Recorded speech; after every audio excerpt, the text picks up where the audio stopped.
ये कहानी एक ऐसी फर्जी टीचर के बारे में है जो अपने ही एक स्टूडेंट के प्यार में पागल हो जाती है और उसको पाने के लिए वो बेशर्मी की किस हद तक जाती है, आज की कहानी में हम जानने वाले हैं।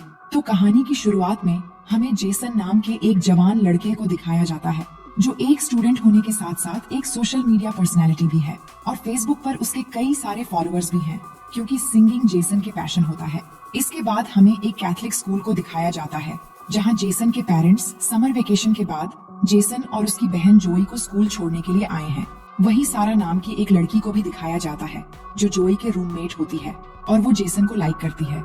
जेसन के फादर चाहते हैं कि जेसन सिंगिंग छोड़कर अपनी पढ़ाई पर ध्यान दे, पर जेसन म्यूजिक को अपना प्रोफेशन बनाना चाहता है। वहीं सिस्टर रेबिका को दिखाया जाता है जो जेसन और जोई की टीचर है और वो जेसन के पेरेंट्स से ये प्रॉमिस करती है कि वो जेसन और जोई का ख्याल रखेंगी। इसके बाद सिस्टर रेबिका स्कूल की नई टीचर सिस्टर सोफिया से मिलती है जिसका आज स्कूल में पहला दिन है। वो सोफिया को इस स्कूल के नियम कानून बताते हुए ये कहती है कि यहाँ टीचर्स के लिए प्रोटोकॉल है कि वो स्कूल में बिना मेकअप के आए। जिसके बाद सिस्टर सोफिया अपनी लिपस्टिक मिटाने लगती है। इसके बाद सिस्टर रेबिका सोफिया को पूरा स्कूल दिखाने लगती है तो वहीं पर इन्हें जेसन मिलता है। तो सिस्टर रेबिका उससे उसकी नई टीचर सिस्टर सोफिया से मिलवाती है, लेकिन सोफिया ये देखती है कि आज जेसन थोड़ा अपसेट है, जिस पर सिस्टर रेबिका उसे बताती है कि जेसन ने नशे के हालत में अपने फादर की कार का एक्सीडेंट कर दिया था। तब से जेसन के डैड उससे नाराज रहते हैं और जेसन स्टूडेंट होने के साथ साथ एक सोशल मीडिया पर्सनैलिटी भी है। अब इसके बाद जैसे ही सोफिया अपने कमरे में आती है तो वो अपने लैपटॉप में जेसन को देखकर उसकी तरफ अट्रैक्ट होने लगती है और जेसन को लैपटॉप पर ही किस करती है, जिससे ये पता चलता है कि सोफिया जेसन को पहले से जानती है। अब अगले दिन वो अपनी पहली क्लास अटेंड करने जाती है और सभी स्टूडेंट को अपना इंट्रो देती है, लेकिन उसी दौरान जेसन और सारा को बात करते हुए देखकर सारा को आगे बिठा देती है, जिस पर सारा को बहुत गुस्सा आता है। लेकिन ये देखकर जेसन की बहन जोई को थोड़ा अजीब लगता है क्योंकि कैथलिक स्कूल में टीचर्स इस तरह का रूड बिहेव नहीं करते हैं। अब जैसे ही सोफिया बुक ओपन करती है तो जोई कहती है कि क्लास शुरू होने से पहले सभी प्रेयर करते हैं, जिसके बाद सोफिया खुद प्रेयर करने के बजाय वो जोई को प्रेयर करने के लिए कहती है, जिसके बाद जोई प्रेयर करती है और उसके साथ सारे स्टूडेंट्स भी प्रेयर करने लगते हैं। तभी जोई देखती है कि सोफिया प्रेयर नहीं कर रही और वो ये बात अपने भाई जेसन को बताती है। तभी जेसन को उस समय सारा का मैसेज आता है, इसलिए वो जोई की बात पर इतना ध्यान नहीं देता। अब स्कूल के बाद सोफिया जेसन से मिलकर पूछती है कि क्या सारा तुम्हारी गर्लफ्रेंड है? तो जेसन कहता है कि मेरी कोई गर्लफ्रेंड नहीं है। ये सुनकर सोफिया बहुत खुश होती है, पर अगली सुबह वो जेसन और सारा को किस करते हुए देख लेती है और जेसन को क्लास में भेजकर सारा को डांटने लगती है, जिस पर सारा कहती है कि तुम मुझे नहीं जानती, मैं उस आदमी की बेटी हूँ जो इस स्कूल को फंड्स दिया करते हैं। लेकिन सोफिया को इस बात से कोई फर्क नहीं पड़ता और वो उसे जेसन से दूर रहने के लिए कहती है। अब क्लास के बाद सोफिया जेसन को रुकने के लिए कहती है और उसे कहती है कि तुमने तो कहा कि तुम्हारी कोई गर्लफ्रेंड नहीं है, फिर तुम सारा के साथ क्या कर रहे थे? जिस पर जेसन के पास इस बात का कोई जवाब नहीं होता। जिसके बाद सोफिया कहती है कि तुम एक बार मेरे चैम्बर में आकर मिलना।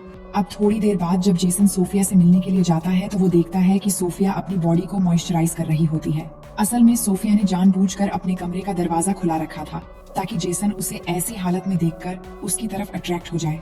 अब अगली सुबह सोफिया जेसन से पूछती है कि वो उससे मिलने क्यों नहीं आया, जिस पर जेसन कहता है कि वो भूल गया था। अब यहाँ जेसन और जोई को स्कूल आए हुए एक हफ्ता हो चुका है और वीकेंड पर उनके पेरेंट्स उन्हें अपने घर लेने के लिए आए होते हैं। वहीं सिस्टर सोफिया का जेसन के बगैर मन नहीं लगता, इसीलिए वो सिस्टर रेबिका से अपने आंटी की तबीयत खराब होने का बहाना करके स्कूल से लीव ले लेती है। इधर घर पर जेसन अपने डैड से कहता है कि वो स्कूल से 1 साल की छुट्टी लेकर अपने पैशन पर काम करेगा, लेकिन उसके डैड चाहते हैं कि वो अपना फोकस पढ़ाई में लगाए, जिस पर इन दोनों के बीच बहस हो जाती है और जेसन नाराज होकर बाहर आ जाता है और अकेले ही बाहर गाना गा रहा होता है। इसी दौरान सोफिया अपनी कार लेकर जेसन के घर आती है और छुपकर उसकी सिंगिंग को एंजॉय कर रही होती है। तभी जेसन को सारा का कॉल आता है, जिससे सोफिया गुस्सा होने लगती है और तभी सोफिया का पैर गलती से किसी चीज से टकराता है और आवाज आने पर जेसन उसकी तरफ बढ़ने लगता है। लेकिन तभी जेसन को जोई का मैसेज आता है और वो वापस अंदर चला जाता है। अब सोफिया किसी तरह सारा को जेसन से दूर करना चाहती है, इसलिए वो अपनी पहली चाल चलती है, जिसमें वो रात को सारा के कमरे में जाकर उसकी बुक में ड्रग्स रख देती है। लेकिन बाहर निकलते समय उसका सामना सिस्टर रेबिका से होता है तो वो उन्हें बताती है कि उसे किसी की आवाज सुनाई दे रही थी, इसीलिए वो देखने के लिए यहाँ आई थी। इसी दौरान जोई नींद से उठ जाती है जो सारा के रूम में ही रहती है और दोनों की बातें सुनकर उसे सोफिया पर शक होने लगता है। अब अगली सुबह क्लास में सोफिया सारे स्टूडेंट्स को वही पेज ओपन करने के लिए कहती है जिस पर उसने सारा की बुक के उसी पेज में ड्रग्स रखा था। जिसके बाद वो सारा को ड्रग्स के साथ पकड़ लेती है और उसे कहती है कि तुम्हें इसके लिए बहुत बड़ी सजा मिलेगी। जिसके बाद इस बात की खबर पूरी स्कूल में फैल जाती है, जिसे सारा को स्कूल से सस्पेंड कर दिया जाता है। इसके बाद सोफिया सिस्टर रेबिका से कहती है कि आपको इस स्कूल की रेपुटेशन बचाए रखनी है तो आपको बॉयज के कमरों की भी तलाशी लेनी चाहिए। जिस पर सिस्टर रेबिका जेसन और उसके दोस्तों के कमरों की तलाशी लेते हैं और उन्हें जेसन के बेड से शराब की बोतल मिलती है। दरअसल ये काम भी सोफिया ने ही किया होता है, लेकिन जेसन टीचर्स को कहता है कि मुझे नहीं पता कि ये बोतल कहाँ से आई और किसने रखी है। अगर आपने मुझे सस्पेंड कर दिया तो उस काम के लिए मेरी लाइफ बर्बाद हो जाएगी, जो काम मैंने असल में किया ही नहीं। और अगर मेरे डैड को ये बात मालूम हुई तो इस बार वो मेरी जान ले लेंगे। ये सुनकर सोफिया उन्हें एक सुझाव देती है जिसमें जेसन की सजा ये होगी कि वो 1 हफ्ते तक स्कूल के वो सारे काम करेगा जो अक्सर यहाँ की सिस्टर्स किया करती है, और जेसन भी इसके लिए मान जाता है। अब इसके बाद हमें पास्ट का एक सीन दिखाया जाता है कि किस तरह सोफिया ने सोशल मीडिया पर जेसन को देखा और वो उसके सॉन्ग्स और उसकी आवाज की फैन हो गई, और वो जेसन से मिलने के लिए सोफिया नाम की एक सिस्टर जो उसी स्कूल में ट्रांसफर होने वाली थी उसका मर्डर करके उसे ठिकाने लगा दिया और उसकी जगह सारे डॉक्यूमेंट्स चेंज करके सिस्टर सोफिया बनकर स्कूल में एंटर हो गई। अब कहानी प्रेजेंट टाइम में आती है जहां हम देख पाते हैं कि जेसन स्कूल के काम कर रहा है और पौधे लगा रहा है। इसी समय सोफिया वहां आती है और हेल्प करने की बहाने उसको उकसाने लगती है। वहीं जोई ये सब नोटिस कर रही होती है। अब अगले सीन में हम देखते हैं कि सोफिया आखिरकार सारी धार्मिक हदों को पार करते हुए रात को जेसन के कमरे में एंटर हो जाती है और अंदर जाते ही वो मोबाइल रिकॉर्डिंग ऑन करके रख देती है और अपने गले से नेकलेस उतारती है। तभी जेसन की नींद खुल जाती है और वो देखता है कि सिस्टर सोफिया उसके सामने है और उसे अजीब लगने लगता है, लेकिन सोफिया जेसन को अपनी अदा में बहकाने की कोशिश करती है और पास आकर जेसन को किस करने लगती है। लेकिन जेसन को डर लग रहा था कि ये सब पाप है और उन्हें ये सब नहीं करना चाहिए, पर सोफिया के मनाने पर वो उसकी बहकावे में आ जाता है और आखिरकार दोनों एक दूसरे के बिल्कुल करीब होकर इंटीमेट हो जाते हैं। अब अगले सीन में हम देख पाते हैं कि जेसन रिग्रेट होकर चर्च में जाता है फादर से इस बात का कन्फेस करने के लिए कि उसे एक बहुत बड़ा पाप हो गया है। अब वो जैसे ही फादर से माफी मांगने लगता है तभी वो देखता है कि वहाँ फादर की जगह सोफिया है और वो उधर ही आकर उसके गोद में बैठकर उसे किस करने लगती है और एक बार फिर से दोनों वहाँ पर इंटीमेट होने लग जाते हैं। अब इस इंसिडेंट के हुए 1 हफ्ता गुजर जाता है और जेसन अपने घर चला जाता है जहाँ उसे सारा का मैसेज आता है जिसमें वो उसे रात की पार्टी के लिए इनवाइट करती है। वहीं सोफिया भी स्कूल से निकल रही होती है, पर तभी वो सिस्टर रेबिका को किसी और स्कूल के फादर से असली सोफिया के बारे में बात करते हुए सुन लेती है, जिससे उसको ये पता चलता है कि वो फादर असली सोफिया को बहुत पहले से जानते हैं। ये सुनते ही वो घबराकर कार की तरफ बढ़ने लगती है, लेकिन तभी सिस्टर रेबिका उसे देखकर कहते हैं कि तुम कहाँ जा रही हो, जिस पर सोफिया उन्हें अपनी आंटी की मेडिकल इमरजेंसी का बहाना करके वहाँ से निकल जाती है। अब उसी रात जेसन अपने डैड से कहता है कि वो सारा के घर पार्टी में इनवाइटेड है, लेकिन उसके डैड उसे जाने से मना कर देते हैं, जिससे इन दोनों के बीच हमेशा की तरह बहस हो जाती है। जिसके बाद जेसन अपने डैड की परमिशन के बिना ही सारा के घर निकल जाता है और वही सोफिया भी उसे फॉलो करती हुई उसके पीछे चलने लगती है। अब जेसन सारा के घर जाकर काफी शराब पीता है, जिसके बाद सारा उसे एक कमरे में ले जाती है और दोनों एक दूसरे को किस करने लगते हैं। पर इसी दौरान जेसन को सोफिया के साथ किए हुए इंटीमेट सीन याद आने लगते हैं, जिसके बाद वो एक बियर बोतल लेकर वहाँ से निकल जाता है, लेकिन उसको पुलिस खुलेआम बियर की बोतल के साथ पकड़ लेते हैं। पर तभी वहाँ सोफिया आकर पुलिस को बताती है कि जेसन मेंटली काफी डिस्टर्ब है और उन्हें वो कन्विंस करती है कि वो जेसन को जाने दे, जिसके बाद सोफिया की बात मानकर पुलिस उसे जाने देती है। अब जेसन सोफिया से कहता है कि वो नशे की हालत में घर नहीं जा सकता, इसलिए सोफिया उसे होटल के एक रूम में ले जाती है। वहीं हम देखते हैं कि जेसन की माँ उसके डैड को ये समझाने लगती है कि उन्हें जेसन को उसके पैशन के लिए 1 साल का समय देना चाहिए, जिस पर जेसन के डैड मान जाते हैं और उसे घर वापस लाने के लिए जाते हैं। वहीं इधर जेसन को रूम में लेकर आने के बाद सोफिया अपने कपड़े उतारने लगती है ताकि दोनों फिर से इंटीमेट हो सके, पर जेसन को शक होने लगता है कि वो हर जगह उसे फॉलो कर रही है और वो कहता है कि हम दोनों ने आज तक जो भी किया वो वाकई में एक बहुत बड़ा पाप है और मैं इस रिग्रेट से बाहर नहीं निकल पा रहा हूँ और अब आगे से हम दोनों ये सब कभी नहीं करेंगे। लेकिन सोफिया कहती है कि हम दोनों के बीच काफी सिमिलैरिटीज है और हम दोनों के ही डैड हमें नहीं समझते और हम दोनों एक दूसरे से मिले ही इसलिए कि दोनों एक दूसरे के साथ रह सके। लेकिन जेसन सोफिया की कोई बात नहीं मानता और वो सोफिया को उधर ही छोड़कर चला जाता है, जिससे सोफिया को बहुत गुस्सा आता है।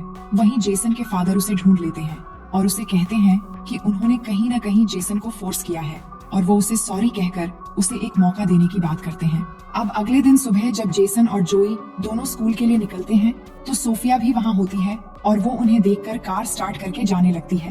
तभी जोई उस कार को देख लेती है और स्कूल आकर उस कार को ढूंढ भी लेती है और नंबर के जरिए ऑनलाइन चेक करती है, जिससे उसे पता चलता है कि वो कार सोफिया के नाम पर ही रजिस्टर है, जिससे जोई को ये यकीन हो जाता है कि वो सोफिया ही थी जो उनके घर के बाहर ठहरी थी। वहीं इधर जेसन अपने कमरे में जाता है तो सोफिया उसे बेहोश पड़ी मिलती है, जिससे वो घबराकर उसे होश में लाने के लिए माउथ टू माउथ ऑक्सीजन देने की कोशिश करता है, लेकिन उसे पता चलता है कि सोफिया नाटक कर रही है, जिस पर जेसन सोफिया पर गुस्सा होकर ये कहता है कि मैं इस बारे में फादर को रिपोर्ट कर दूंगा। लेकिन सोफिया को इस बात से कोई फर्क नहीं पड़ता और वो कहती है कि अगर तुमने रिपोर्ट किया तो मैं भी सभी को बता दूंगी कि तुम एक स्टूडेंट होकर किस तरह एक टीचर के साथ बेशर्मी की सारी हदें पार कर चुके हो। अब जेसन समझ जाता है कि वो बुरी तरह फंस चुका है।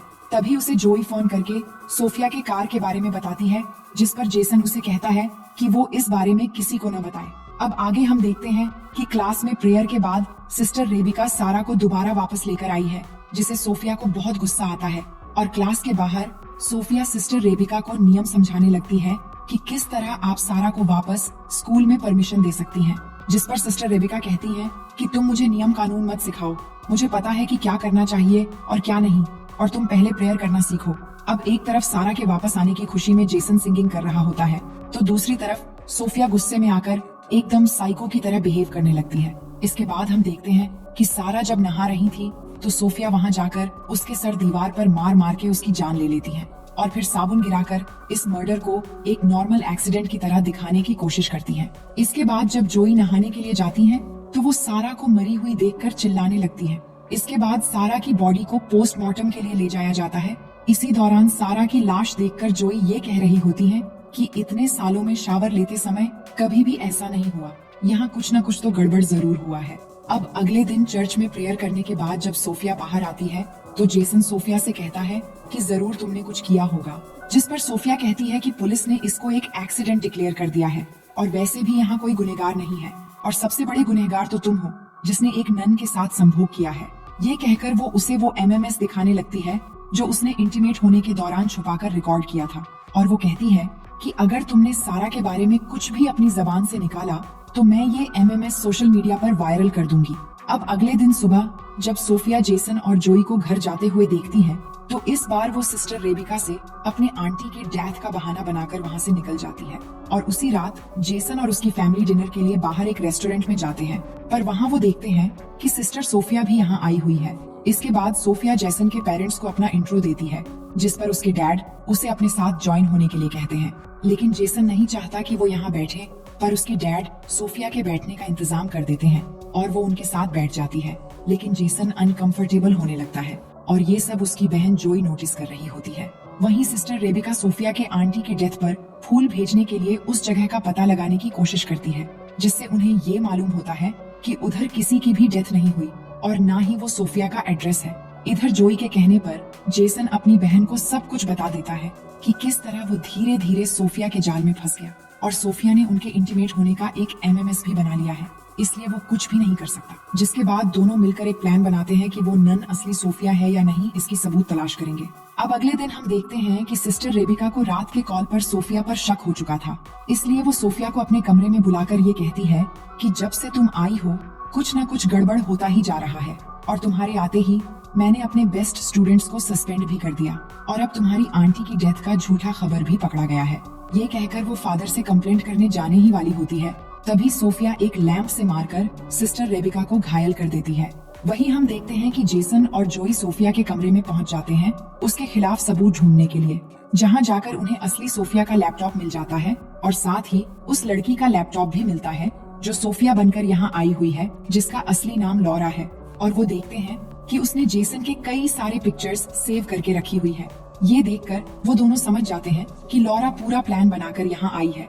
अब ये बात वो सिस्टर रेबिका को बताने के लिए जाते हैं, तभी उनका सामना सोफिया यानी लॉरा से होता है और वो जेसन के हाथ में अपना लैपटॉप देखकर ये समझ जाती है कि उसका राज खुल चुका है। लेकिन वो जेसन से अपने पागलपन का इजहार करते हुए ये कहती है कि तुमने जितने भी गाने गाए हैं वो सब मेरे लिए ही थे, जिससे जेसन और जोई समझ जाते हैं कि ये लड़की पूरी तरह से साइको बन चुकी है। जिसके बाद वो आगे बढ़ने लगते हैं, लेकिन तभी मौका देखकर सोफिया जोई पर लैंप से वार कर देती है, जिससे जेसन गुस्से में आकर उसका गला दबाने लगता है। तभी वो जेसन के पैरों के बीच लात मार देती है, जिससे वो दर्द से गिरकर बेहोश हो जाता है। जिसके बाद वो जोई को फिर से उसी लैंप से मारने ही वाली होती है। तभी वहाँ पर सिस्टर रेबिका आकर उसके हाथ से वो लैंप छीन लेती है, लेकिन वो सिस्टर रेबिका को भी मारने लगती है। तभी जेसन होश में आकर अपनी जेब से स्क्रू ड्राइवर निकालता है और सोफिया की पीठ में वार कर देता है, जिससे वहीं पर सोफिया की मौत हो जाती है। इसके बाद हमें स्कूल के ग्रेजुएशन का दिन दिखाया जाता है, जिसमें जेसन के डैड जोई को उसकी मॉम की कार और जेसन को एक नया गिटार गिफ्ट करते हैं। और इसी सीन को दिखाते हुए ये शानदार कहानी यहीं पर खत्म हो जाती है। तो दोस्तों, ये कहानी आपको कैसी लगी कमेंट में जरूर लिखिएगा। मिलते हैं एक और मजेदार स्टोरी के साथ।